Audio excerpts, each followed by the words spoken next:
आई भैया, आज समा स्टूडियो महाराजगंज में राजन भैया और हाकिम भैया के सौजन्य से आज कुछ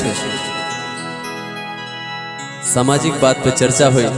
जमाना दिन ब दिन बदलता, यही बदलाव के देखे कवि के एगो भाव बा भैया कि माई बाप घर के भार हो गइल, भाई से बढ़ के अपन सार हो गइल।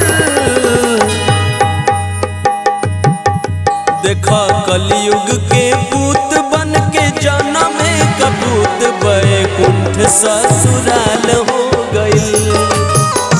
देखा कलयुग के पूत बन के जन्म में कपूत बैकुंठ ससुराल हो गइल।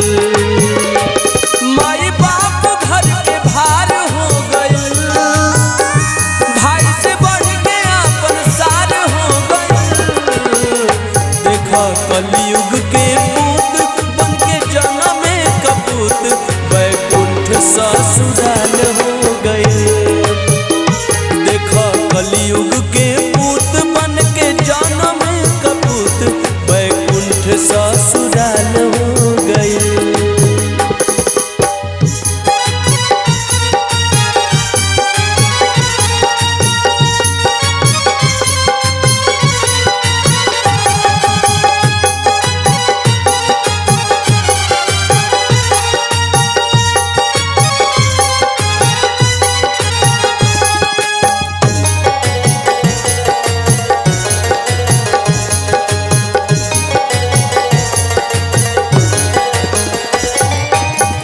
घरवा में माई बाबू के खर्चा भी बंद बा, पाहुन के कमाई पर सार के घमंड बा।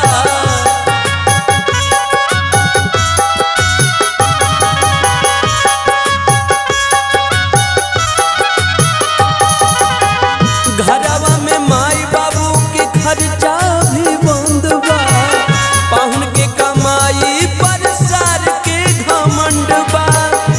देख के आंसुअन के धार हो गइल, अब त जियल बेकार हो गइल। देखा कलयुग के पूत बन के जन्म में कपूत बैकुंठ ससुराल हो गइल। देखा कलयुग के पूत बन के जन्म में कपूत बैकुंठ ससुराल हो गइल।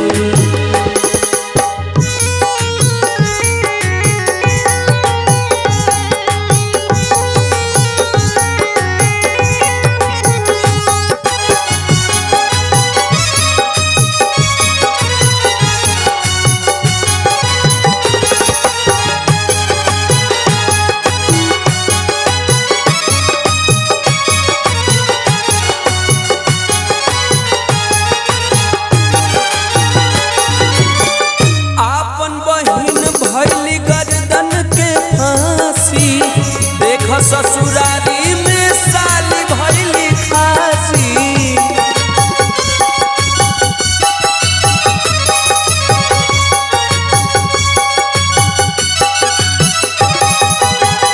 आपन बहिन भइली गर्दन के फांसी, देख ससुरारी में साली भइली खासी। कौन गलती हमार हो गइल, अब तक कलयुग हद से पार हो गइल। देखा कलयुग के पूत बन के जन्म में कपूत बैकुंठ ससुराल हो गइल। देखा कलयुग के पूत बन के जन्म में कपूत बैकुंठ ससुराल हो गइल। माई बाप घर के भार हो गइल, भाई से बढ़ के अपन सार हो गइल।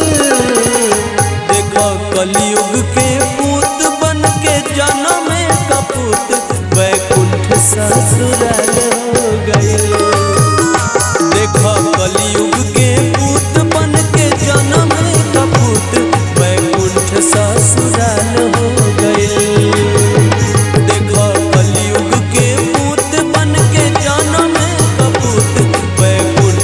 ससुराल।